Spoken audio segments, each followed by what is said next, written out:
The Galactic Council didn't notice the human smiling.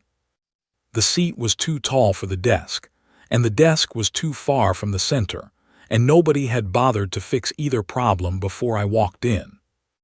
That was the first thing I noticed when I entered the grand convocation hall of the Galactic Council. Not the architecture, which was genuinely staggering. Not the 47 alien species arranged in a sweeping crescent of elevated platforms, each one representing a civilization that had been sailing between stars while my ancestors were still figuring out fire. Not even the soft, layered hum of 40 different translation systems running simultaneously, each one turning alien sound into something resembling language. No, the first thing I noticed was that my chair was wrong. My name is Dara Voss. I am 31 years old. I grew up in a mid-sized city in northern England, studied political science at a university that nobody outside the country has heard of, and spent 6 years working in interplanetary resource law before the government called me and said, with absolutely no ceremony, that I had been selected as Earth's first ambassador to the Galactic Council.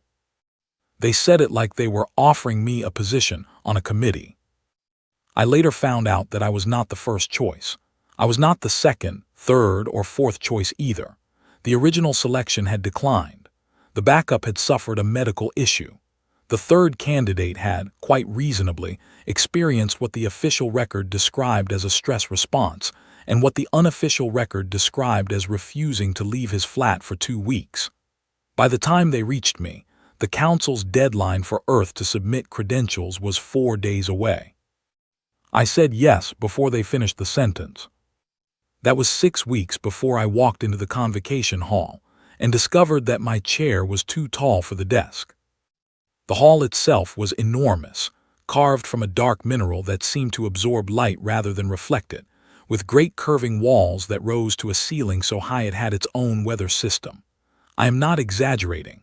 There was, on the morning I arrived, a thin layer of cloud near the upper arches. The council had been meeting in this hall for roughly 4,000 years. The architecture had been built for species that were taller, wider, and in several cases structurally different from a human being. The Veth, who had the largest platform, were somewhere between 3 and 4 meters tall, with 4 arms and a posture that suggested they had evolved on a world with higher gravity. The Oranis, seated directly across the hall, were barely visible from where I stood. They resembled large, pale insects and communicated by modulating their wing vibrations, which the translation system converted into a sort of dry, clipped whisper in my ear. There were representatives from 47 other species. I had memorized all of them before I left Earth. Not just their names and their worlds, but their histories, their political structures, their trade relationships, their recent votes, their ancient disputes, and the specific clauses of the Council Charter that governed their membership. I had also memorized the entire Council Charter itself, all 10,000 pages of it, including the appendices, the procedural amendments, and the historical footnotes. I had done this over the course of one night. This is not a boast. I had simply decided that if I was going to walk into a room where everyone had a 1,000-year head start on me, I was going to walk in having done my homework. Nobody knew that yet. Nobody was particularly paying attention to me at all. The Veth ambassador, a being named Councillor Vreth, was the one who had engineered Earth's admission to the Council. He had needed a 48th vote to break a procedural deadlock on a resource resolution, and Earth had been the fastest candidate world to contact given the time constraint. Our admission had been voted through in under 6 hours, with minimal debate, and the general consensus among the other species seemed to be that it was a temporary measure that would sort itself out eventually. Vreth himself barely glanced at me when I took my seat. He was deep in conversation with the Solan ambassador, a species of tall, silver-skinned beings who communicated in harmonic tones and seemed permanently amused by everything. The Solan translation always came out sounding faintly sarcastic. I had noted this. My seat was in the outermost ring of the chamber at the very end of the crescent, the furthest from the central podium. The translation earpiece I had been issued was a generation behind the current model, the kind that occasionally dropped syllables and had a slight delay. I had been given it without apology as though it were standard. I put it in without comment. The session opened. A VETH administrator announced the agenda in a language my earpiece translated with a slight buzzing undertone. There were 12 items on the agenda. I had read about 11 of them in the pre-session briefings. The 12th was a late addition, added that morning, related to a minor territorial adjustment in a sector I knew well from my resource law background. I did not speak. I sat and listened and watched. And at some point, somewhere in the second hour of proceedings, a small, strange feeling settled over me. Not anxiety, not awe, not the dizzying sensation of being wildly out of my depth, though all of those were present too. It was something else, something quieter. It took me a moment to identify it. It was possibility. Because here is what I saw when I looked around that room. I saw ancient powers moving on ancient rails. I saw alliances held together by tradition rather than trust. I saw the Veth and the Solon talking past each other with the comfortable fluency of two species that had been rivals for so long they had stopped actually listening. I saw the smaller member worlds sitting in their own outer rings, quiet and overlooked, casting votes that were always outnumbered and never consulted before decisions were made. I saw a system that had been running on the same assumptions for 4,000 years. And then I saw my own seat, too tall, too far back, issued a second-rate earpiece, given a rule book as a formality. Nobody expected anything from me. I looked down at the data pad in front of me, where I had saved the 10,000 pages of the council charter, and I felt something settle in my chest like a key turning in a lock.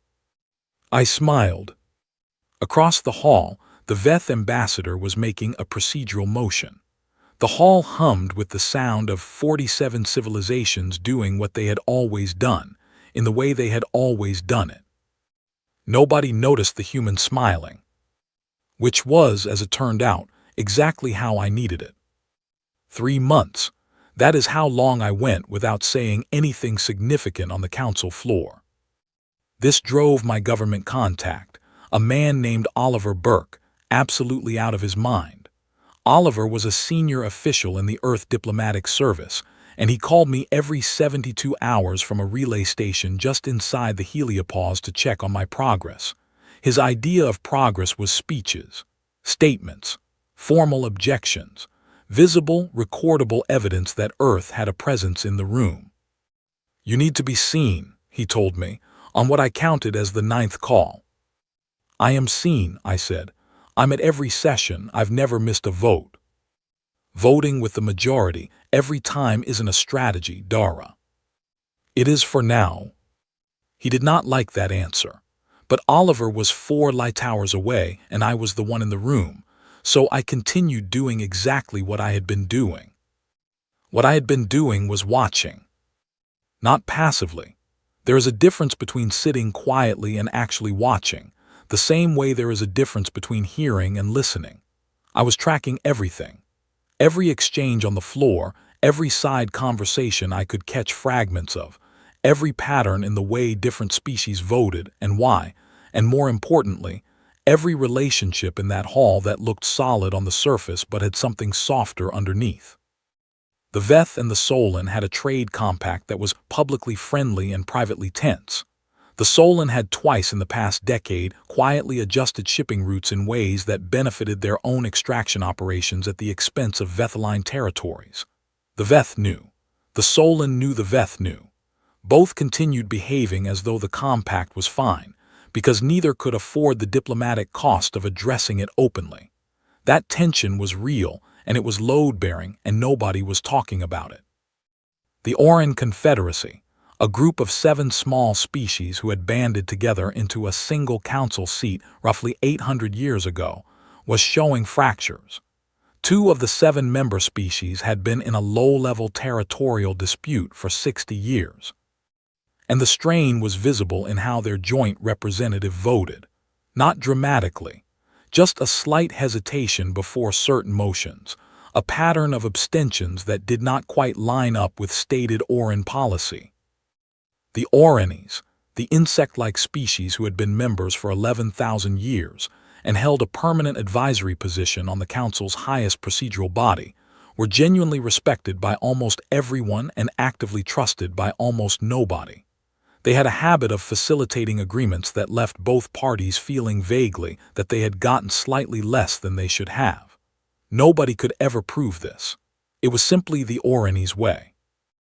I wrote all of it down, not on any network system, in a paper notebook, the kind you could buy at any shop in any city on Earth, with a pen, in a handwriting that nobody else could read without effort.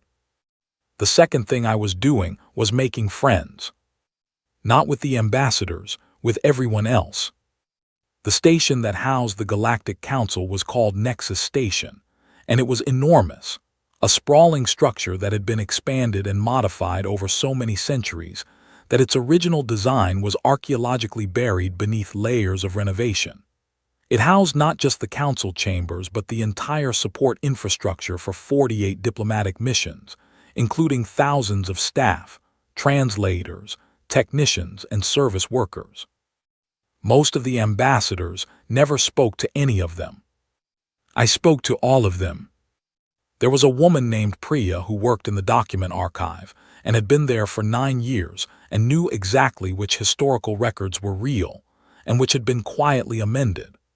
There was a man named Cal who managed the translation system maintenance and could tell you which ambassador's earpiece was set to a faster feed than the standard issue and who had requested that upgrade. There was a being named Set, who was not human but had worked in the station's administrative core for 40 years and communicated in a pattern of light pulses that, through the translation system, came out sounding like a patient, elderly professor. Set knew everyone. Set remembered everything. None of these people were invited to diplomatic receptions. None of them had ever been asked their opinion on council proceedings by anyone other than me. They were, as a result, extraordinarily forthcoming. I learned things from them that I could not have learned from any official briefing. I learned which upcoming votes had already been privately decided before the session opened. I learned which ambassador had recently made a personal financial arrangement with a soul-in-trade house that created a subtle but real conflict of interest. I learned that the Veth had been quietly lobbying 3 smaller member worlds in advance of a major vote on resource extraction rights that was still 2 months away.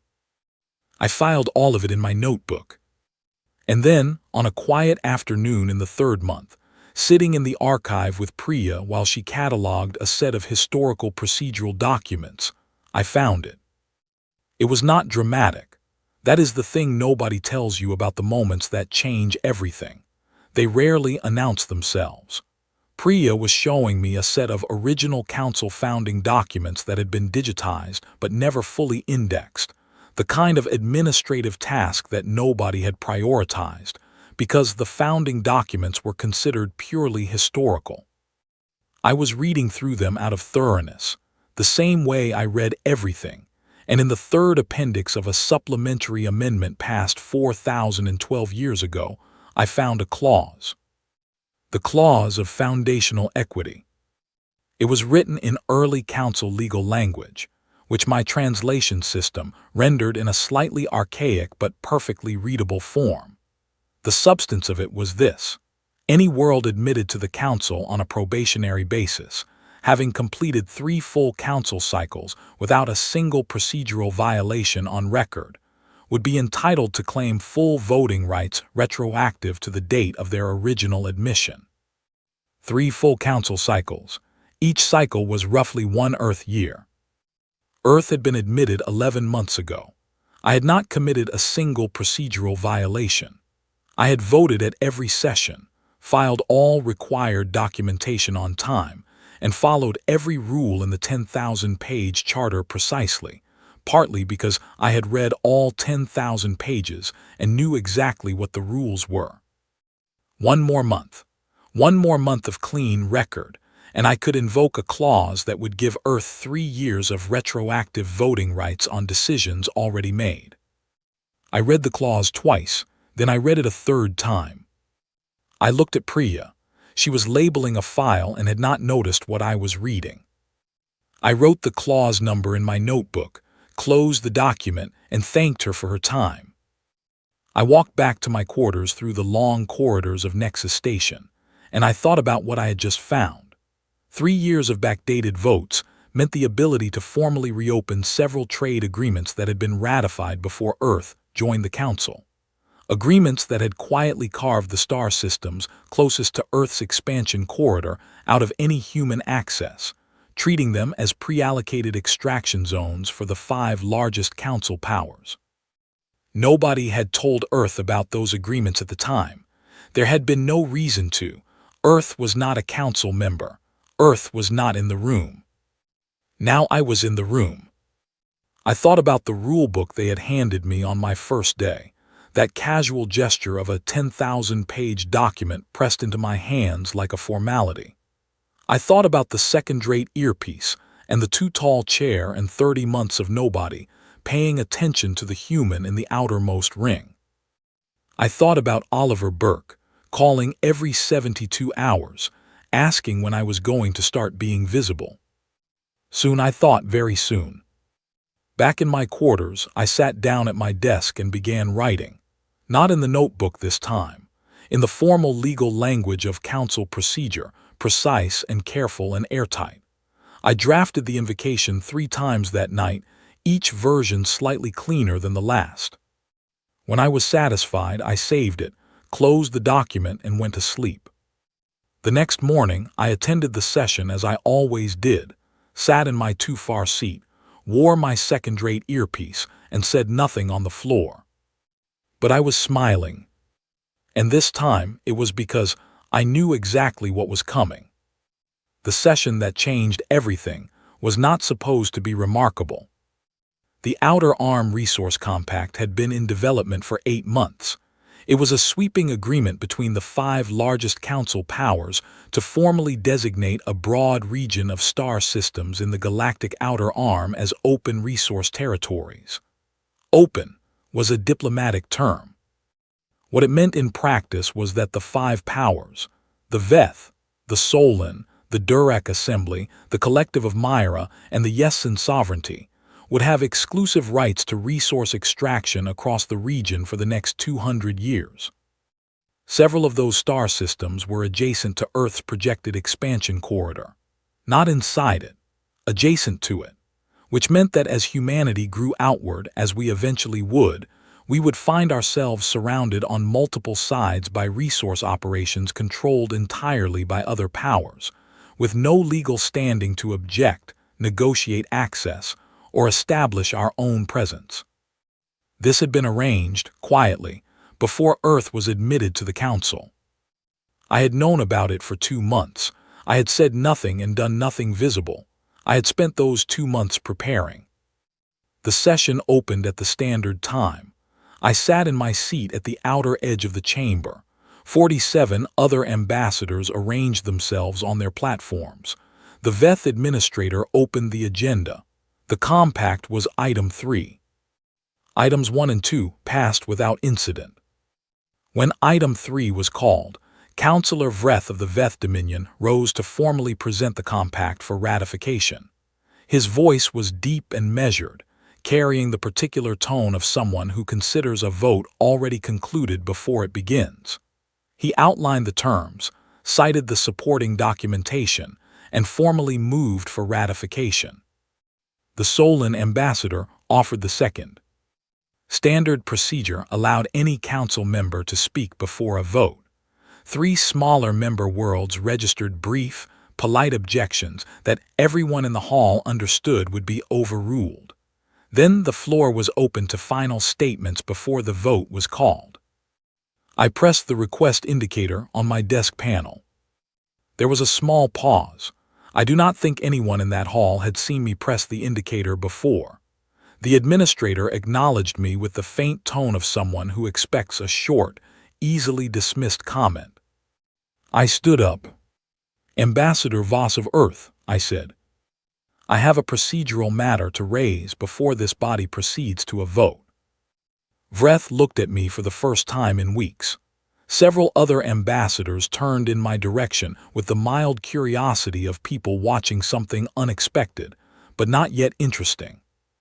Under Article 7 of the Council Charter, I said, specifically the supplementary amendment to the Foundational Compact ratified in the Council's 44th year, Clause 9 of Appendix 3, the clause of foundational equity, I hereby formally invoke Earth's right to claim full retroactive membership status. I let that land. There was a silence in the hall that I had not heard before. Not the silence of boredom or routine, but the silence of a room full of extremely old, extremely experienced political minds all arriving at the same question at the same moment. Did she just? Earth has completed 3 full council cycles without a single procedural violation on record, I continued. Under the clause of foundational equity, our voting rights are hereby retroactive to the date of original admission. I am formally filing that invocation with the Council Secretariat now. I pressed the submission indicator on my desk. Across the hall, I could see Priya at her station in the document archive corridor. She gave me the smallest possible nod. She had verified the clause 3 days ago, at my quiet request, and had confirmed that it was real, unrepealed, and had never been invoked because no probationary member had ever fully read the founding documents. The hall erupted. Not with shouting. The council did not shout. It erupted in the way that old, formal institutions erupt, with a sudden flood of procedural requests, urgent whispered consultations, and the sound of 47 translation systems all working at maximum load as ambassadors spoke rapidly to their staff. Vreth had gone very still. The Solon ambassador, whose expression always carried that faint permanent amusement, had for the first time lost it entirely. The council's chief legal arbiter, a Durack being named Councillor Orath who had held that position for 60 years, requested an immediate recess. It was granted. The session was suspended. What followed was 4 hours in the legal review chamber. I sat in a small waiting room off the main corridor and drank the closest thing the station had to tea, a warm liquid produced by the Solon commissary that tasted vaguely like paper but was hot and caffeinated, and I waited. Oliver Burke called me 17 minutes into the recess. I did not answer. I sent him a text message that said, "Invoked the foundational equity clause. In recess. Will explain later." He sent back a message consisting entirely of questions. I set my communicator face down on the table. When the legal review concluded, the council reconvened. Councillor Orath stood at the central podium and announced, in the measured tone of someone delivering extremely uncomfortable news professionally, that the clause of foundational equity was valid, applicable, and legally binding. Earth's retroactive voting rights were confirmed. The invocation was on the record. The hall was very quiet. I stood again. "Thank you," I said. "In light of Earth's retroactive membership status, I am formally requesting that 3 prior council resolutions be flagged for procedural review. Specifically, the Hellion Corridor Trade Agreement of 18 months ago, the Boundary Realignment Resolution of 2 years ago, and the pre-allocation designation passed 27 months ago." I paused.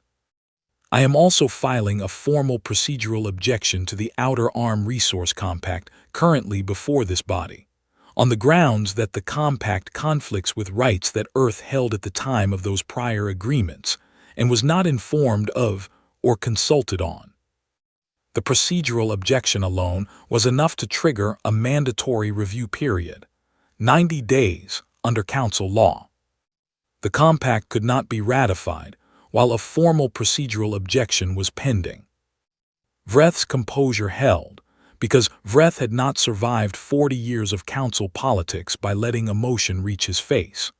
But I watched his hands, and the 4 fingers of his upper right hand pressed very flat against his desk, which I had learned over 3 months of watching him was the Veth equivalent of clenching a jaw. The Solon ambassador said nothing at all. 3 of the smaller member world ambassadors, species who had been quietly boxed out of resource decisions for generations, were exchanging communications with rapid intensity. One of them, the representative of the Toval people, looked across the hall at me with an expression that I did not have a name for at the time. I would later understand it as the look of someone who had been waiting a very long time for something to shift and had just seen it happen. The session was adjourned for the day. I walked out of the convocation hall alone, through corridors that were suddenly full of the sound of rapid footsteps and urgent conversations in a dozen languages, all of it urgent, all of it directed somewhere that was not at me. Nobody stopped me, nobody spoke to me directly. I turned a corner into a quieter passage and allowed myself, for exactly 30 seconds, to lean against the wall and breathe. Then I stood up straight, adjusted my jacket and walked on. Behind me, the council was in more disarray than it had been in 4,000 years. I smiled all the way home. I had expected some reaction. I had not expected the reaction to come from 3 directions at once, within 48 hours, with the speed and coordination of something that had been planned before I even filed my invocation. That told me something important. It told me that the 5 major powers had considered the possibility of exactly this kind of move, somewhere in their contingency planning, and had already agreed on a response. They had not expected a human to make the move, or to make it so quickly, but the response itself had been sitting in a drawer waiting for the right occasion. The first direction was legal. Within 2 days of the session, a joint brief was filed by the Veth, the Solon, and the Durack Assembly, challenging the validity of my invocation on 3 separate procedural grounds.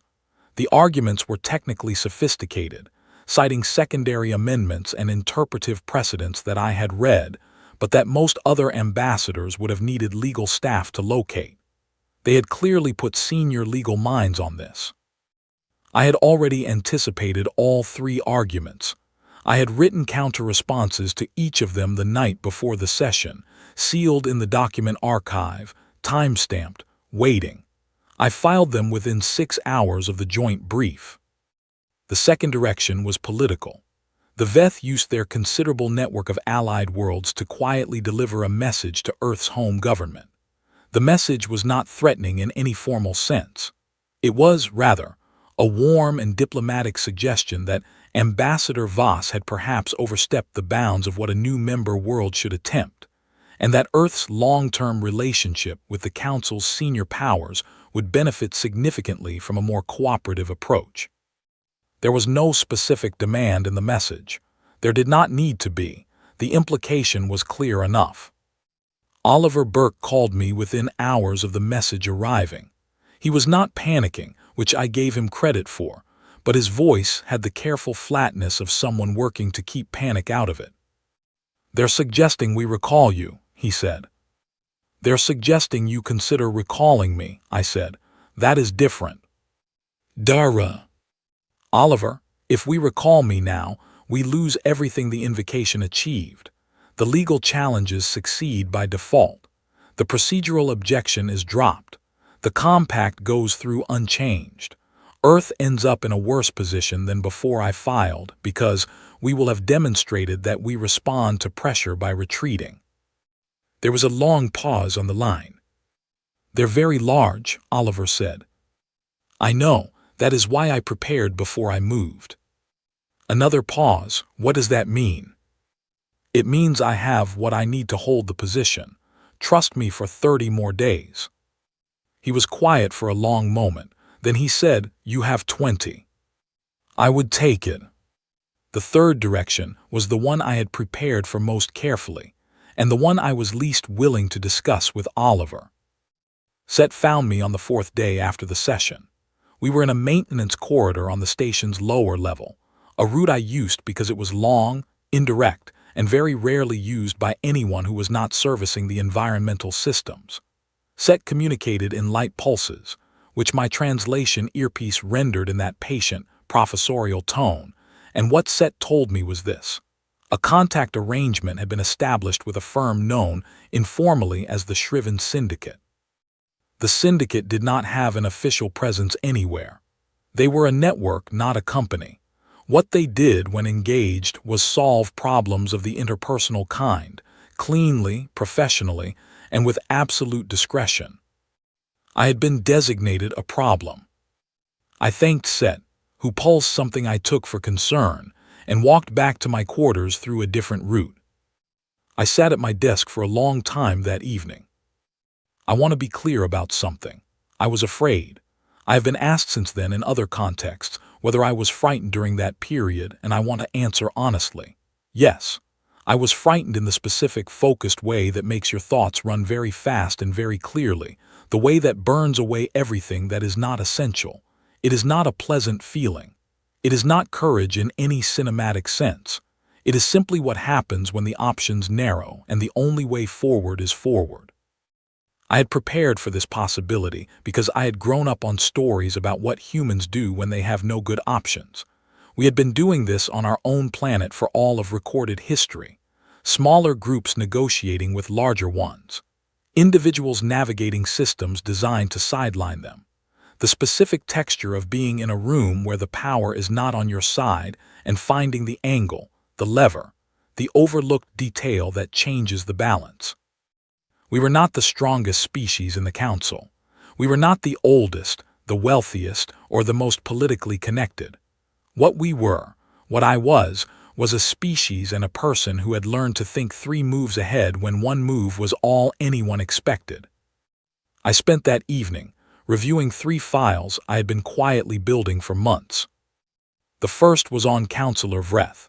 Nothing illegal, nothing personal.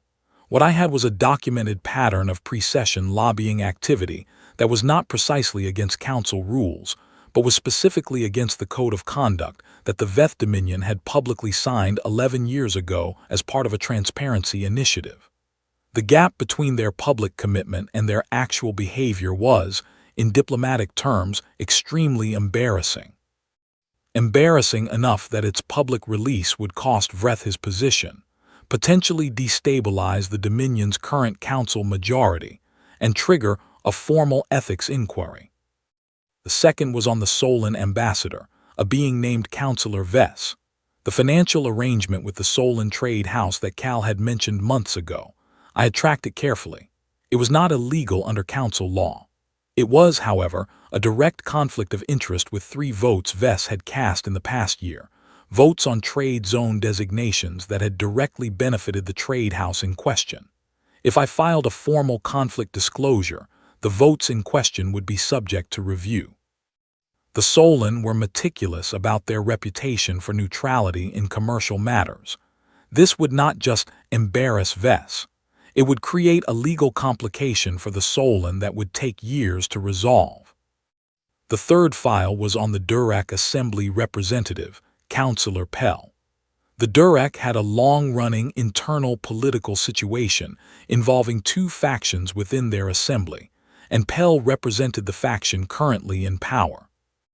What I had found, through 3 months of patient listening and careful cross-referencing of public records, was that Pell had been conducting quiet diplomatic contacts with a rival power in the outer sectors, contacts that had not been disclosed to the Durack Assembly's own internal oversight board.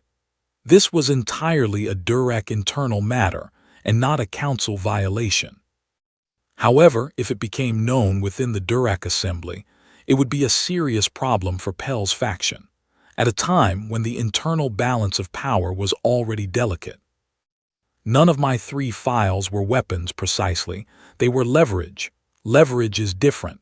Leverage says, I know something, you know I know something, we can choose what happens next together.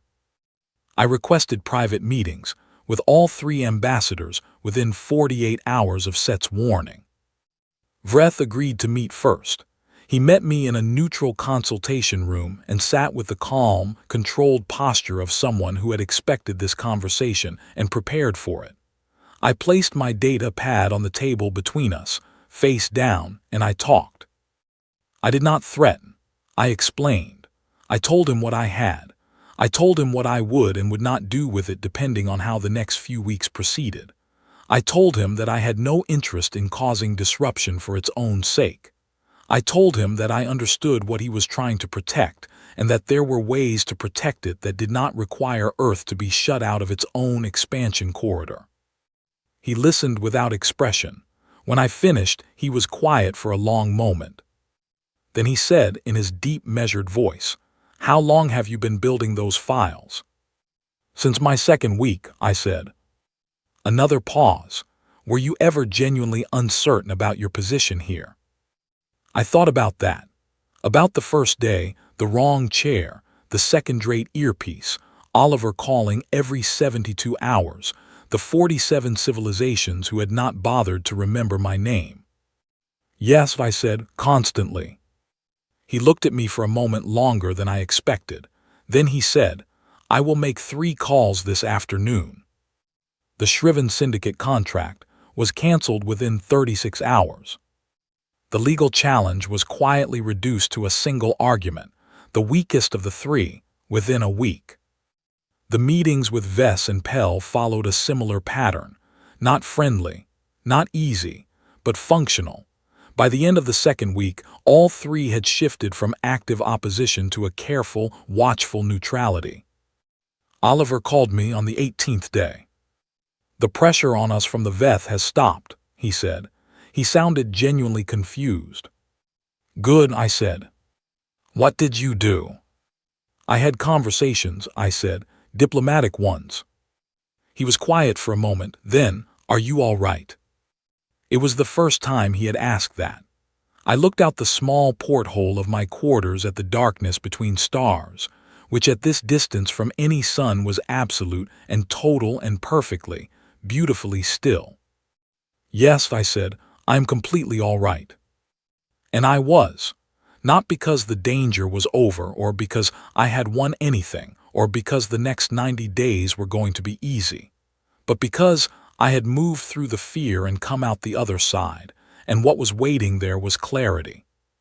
I closed the call, opened my notebook, and started planning what came next. 90 days is a long time in galactic politics. It is also, when used correctly, exactly long enough to change everything. I spent the first week of the review period doing something that none of the 5 major powers expected. I stopped fighting them directly. I turned around and started talking to everyone else. There were, in the Galactic Council, 48 member worlds. 5 of them held most of the power. The other 43 had been watching the Council's decisions for generations with the particular patience of beings who have learned that the formal process is not really designed for them. Not hostile, not defeated, just quietly aware that the room was arranged for other people's benefit, and that making too much noise about it was more costly than it was worth. I had been in their outer ring. I understood the view from there. I began with the Toval representative, a woman named Counselor Nara, whose look across the chamber after my invocation I had not forgotten. The Toval were a mid-sized civilization, technically sophisticated, economically strong in their home sector, but consistently underweighted in council decisions because of the voting math. 3 generations of Toval ambassadors had tried and failed to shift that math through traditional lobbying. Nara was the 4th. I sat across from her in the station's small public garden, a pressurized enclosure full of plants from a dozen different worlds, and I told her what I was trying to do, not in vague terms, specifically.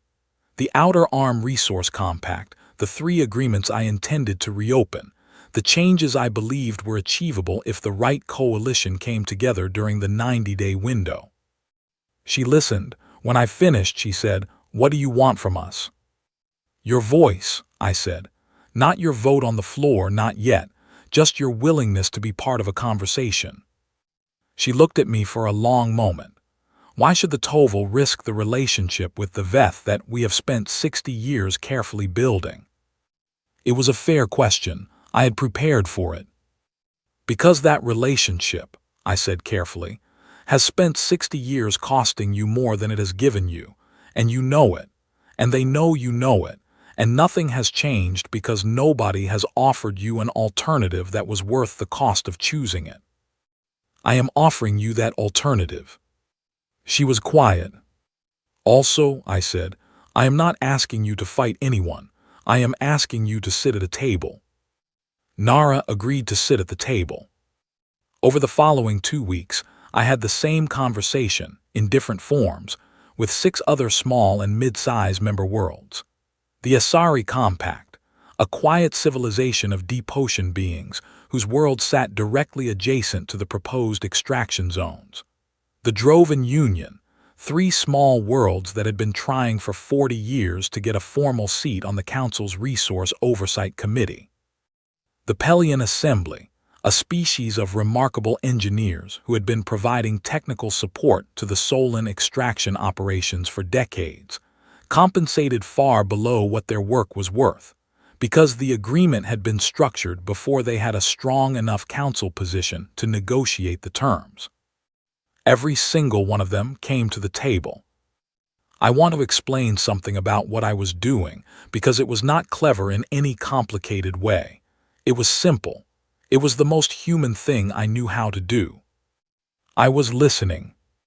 Every species I talked to had a specific need, a specific frustration, a specific thing they had wanted for years and had not been able to obtain because the system was not designed to give it to them.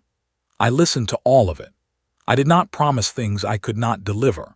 I did not pretend that what I was building was anything other than what it was, a coalition of overlooked worlds who collectively had enough votes to force a renegotiation, if they chose to act together. The 5 major powers noticed, of course. They had political intelligence networks that dwarfed anything Earth possessed. Vreth sent me a message in the 5th week that was ostensibly an inquiry about the review process, but was actually asking, in the careful indirect language of council diplomacy, what I thought I was assembling. I sent back a message that was equally indirect and said, in essence, something that benefits everyone if everyone is willing. He did not respond immediately, but the response when it came 3 days later was not hostile, it was cautious, which was different. In week 6, I made the next move. I formally proposed a revised version of the compact, not a rejection of the original agreement, a modification. The core extraction rights that the 5 powers wanted were preserved, scaled slightly, and restructured with a new oversight framework that included rotating seats for member worlds that were geographically adjacent to the extraction zones. A protected zone designation was added around the systems closest to Earth's corridor, not blocking development, but establishing a formal consultation requirement before any new extraction operations could begin. And a new seat was created on the Resource Oversight Committee, the developing world's chair, open to any member world that had joined the Council within the past 100 years and had not previously held a committee position, rotating between eligible worlds every 10 years. The seat was not for Earth specifically. It was structural. It would benefit every small or new world in the Council for as long as the Council existed. The 5 major powers pushed back. Of course they did. The negotiations over the next 4 weeks were long and detailed, and at several points appeared to be on the verge of collapse. Vreth was a skilled negotiator, and he found every weakness in the proposal and pressed on it. The Solan were more subtle, working the margins, trying to peel individual members of my coalition away with targeted side offers. 2 of the 7 worlds I had recruited took the side offers. I had expected this. I had built the coalition with that expectation, choosing the 8 I thought I needed to keep and using the others as a buffer.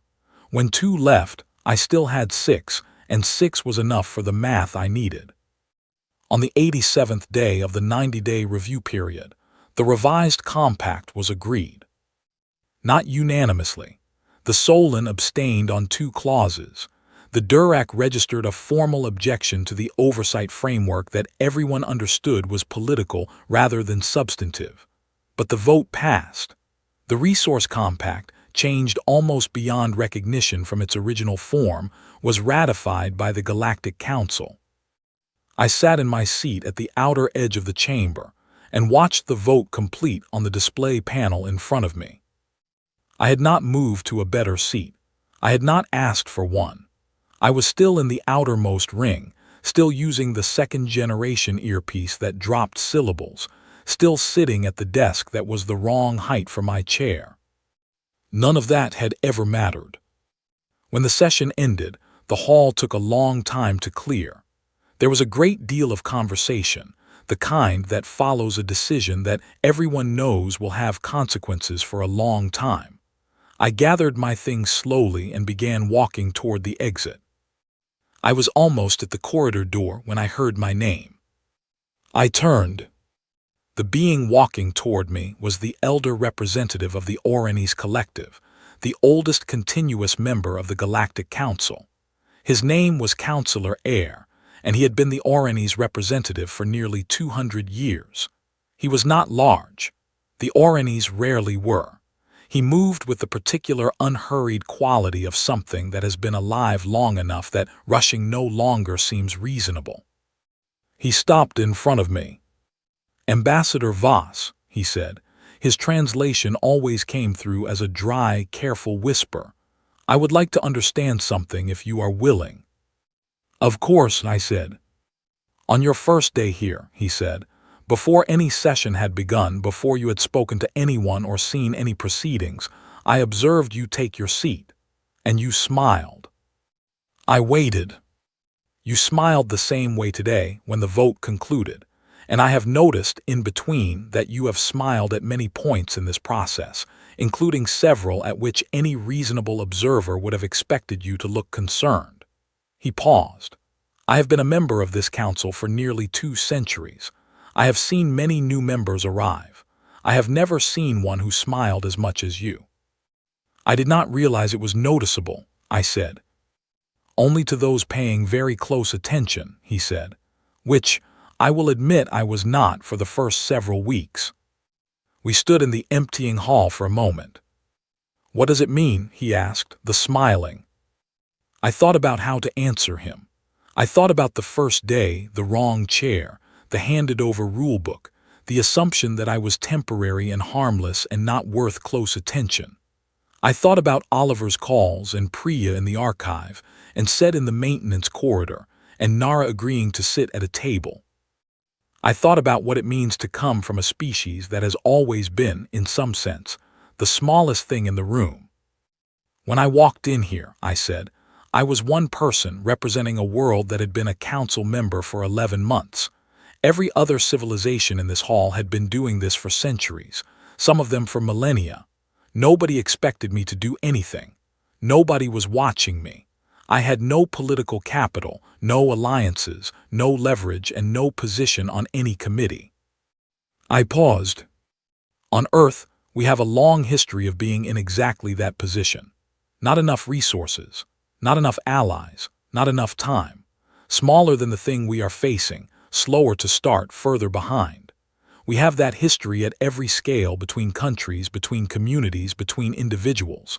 And what we learned across all of that history is that when nobody expects anything from you, you have something that the people at the front of the room almost never have." Air waited. "Freedom," I said. "Nobody is watching you. Nobody is tracking your moves. Nobody has modeled your behavior or prepared a response to it.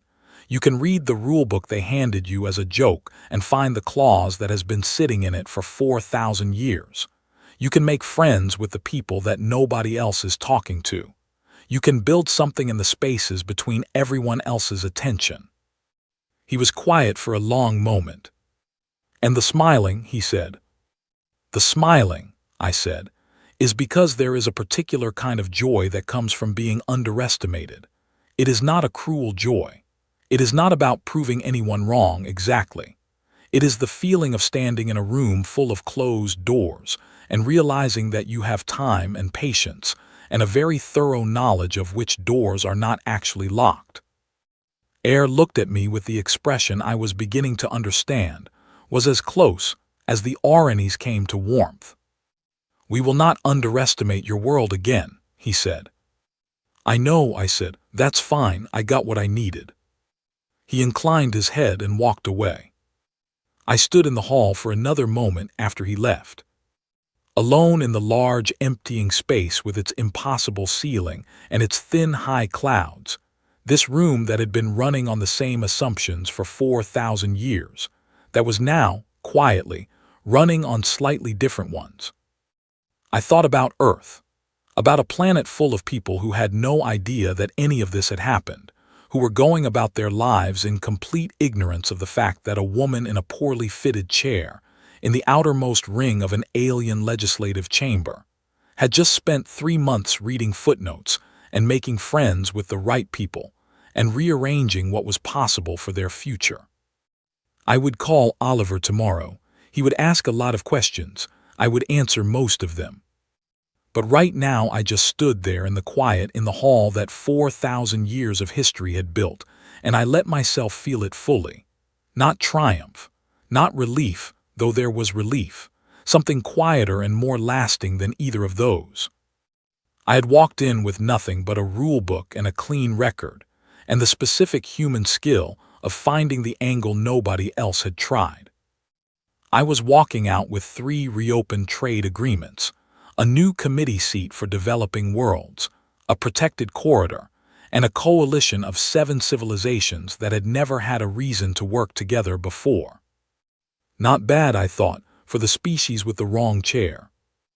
I turned off the lights in my section of the hall, a small automated courtesy, and walked out into the corridor. The Galactic Council was louder now than it had been before I arrived, more contested, more complicated. A dozen smaller member worlds had already sent